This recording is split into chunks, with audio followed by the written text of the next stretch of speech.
had to put a name to the conspiracy that's come down to us through the ages, that some call the Illuminati, some other people call it other things. But I think if you boil it down to its purest, simplest form, you would identify it essentially as Freemasonry.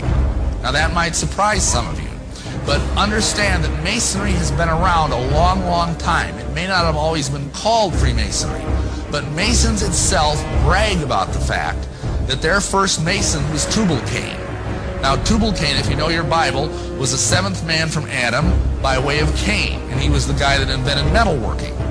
And he is supposedly the first Mason. Now that's pretty far back to start a conspiracy. Then of course you have the flood. After the flood, the Masons say that the first Mason was Nimrod.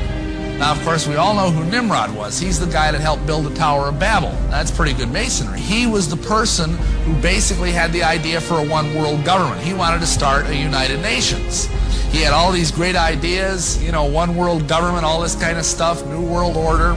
And God had other ideas. And God came down and he cast confusion and changed the languages of the people. So they went and scattered abroad on the earth. That basically tells us what God thinks about the United Nations. This caused the conspiracy to go underground.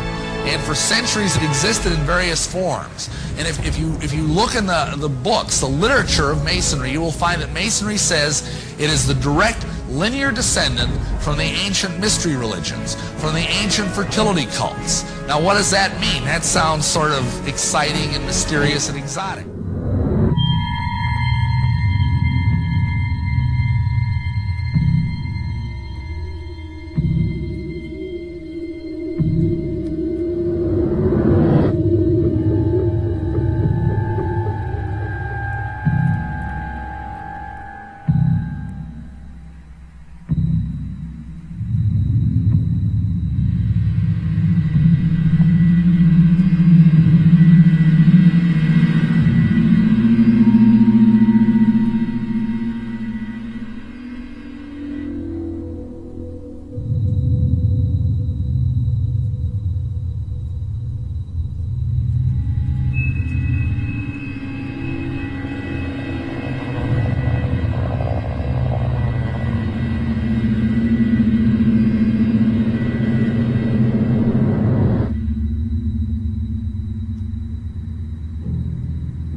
القارة الأمريكية يعني اكتشفت عند وصول كولومبوس إليها سنة 1492 وظلت يعني سنوات طويلة غير يعني مستعمرة من الأوروبيين.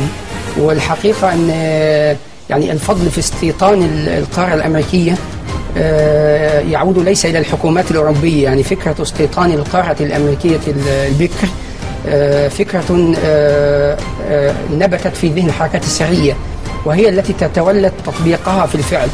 وكانت فلسفة طبعا الماسونية والحركات السرية التي هي جسم كبير متشعب في أوروبا وفي تاريخ الغرب يعني وفي حالة صراع مستديم مع سلطاته ومع القوى العقائدية والتاريخية والملكية فيه.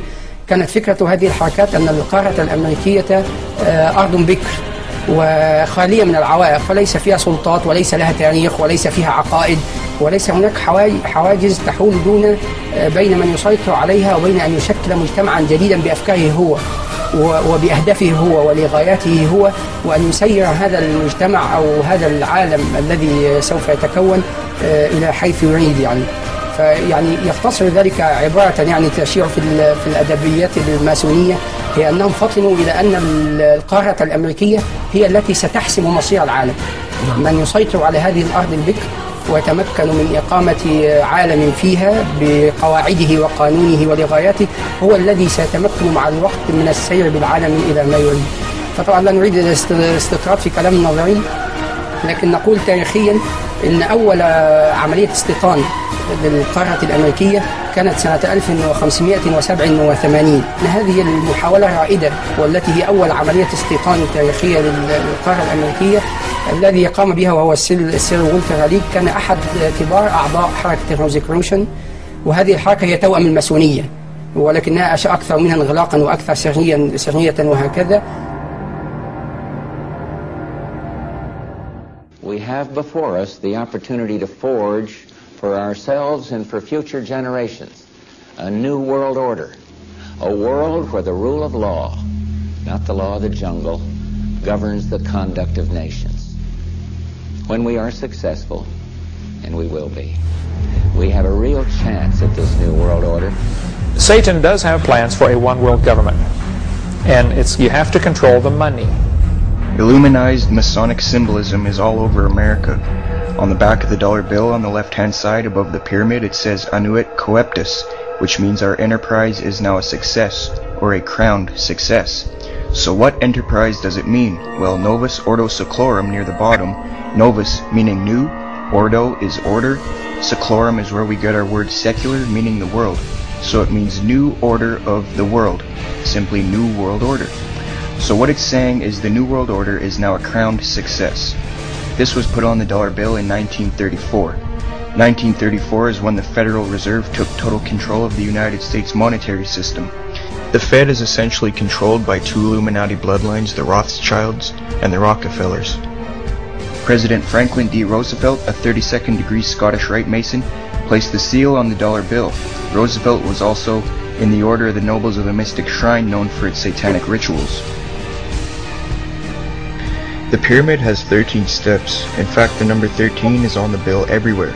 13 leaves on the olive branch, 13 berries, 13 stripes on the shield, 13 arrows, 13 stars, 13 letters on E pluribus unum, and 13 letters in Annuit Coeptus. Now some people believe 13 is on the bill due to the 13 colonies, but dig a little bit deeper and you'll find the real answer. 13 also represents the 13 top Illuminati families that he traced back to the late 18th century and the early 19th century. He is credible, and that's why he was framed by the government and thrown in a cage. 1776 is in Roman numerals near the bottom. Some think it's because of the founding of the country. Another case of subliminal, indirect, reverse psychological propaganda. 1776 is when the Illuminati was formed. The New World Order. Another striking fact is that the eagle has 32 feathers on the right wing, the number of ordinary degrees of the Scottish Rite. There's 33 feathers on the left wing, representing the 33rd degree. The tail has 9 feathers, which represents the 9th degree of the York Rite. The eagle itself is a prominent icon in Masonry, extensively used in the Scottish Rite.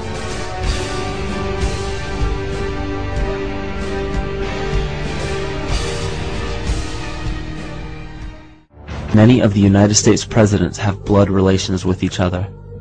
The Bush lineage has blood ties to a great number of former presidents.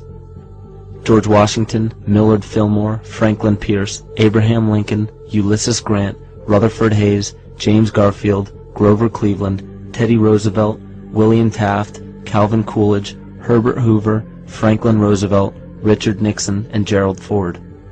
Arion points out in his work that Bush is closely related to every European monarch on and off the throne, and has kinship with every member of Britain's royal family.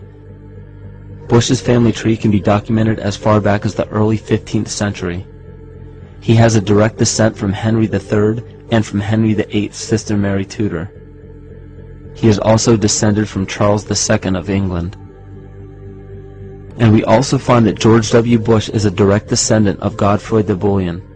Godfrey was the first king of Jerusalem after he recaptured it from the Saracens, which was the name for the Islamic faith during the Middle Ages.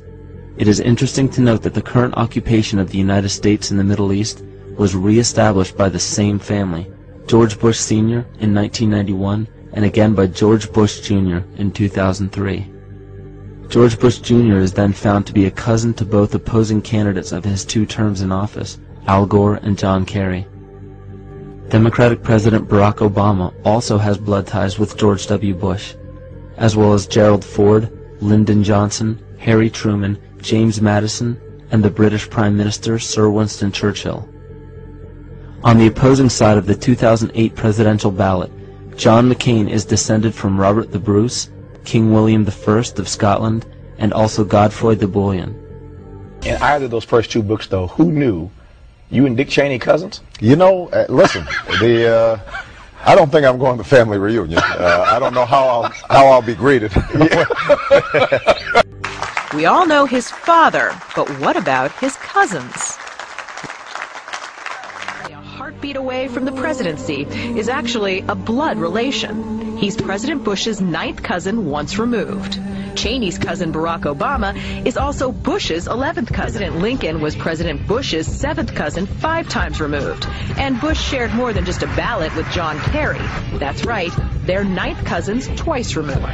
Trace the family tree far enough, and you get Madonna, Celine Dion, and Tom Hanks. Christine, you've heard the adage politics makes strange bedfellows. Apparently politics also makes for strange relations. Thanks to the New England Historic Genealogical Society, we now know the presidential candidates are related to a host of famous and historic figures. In this primary campaign. I opposed this war in 2002. But do you know their relatives? Obama is distantly related to 6 presidents: George W. and George H.W. Bush, Gerald Ford, Lyndon Johnson, Harry S. Truman, and James Madison. Obama's family tree also includes Sir Winston Churchill and Civil War General Robert E. Lee. Thank you all. Thank you. She's also related to beatnik author Jack Kerouac and the wife of Prince Charles of England. John McCain's ancestry was more difficult to trace, but it's known he's the 6th cousin of First Lady Laura Bush.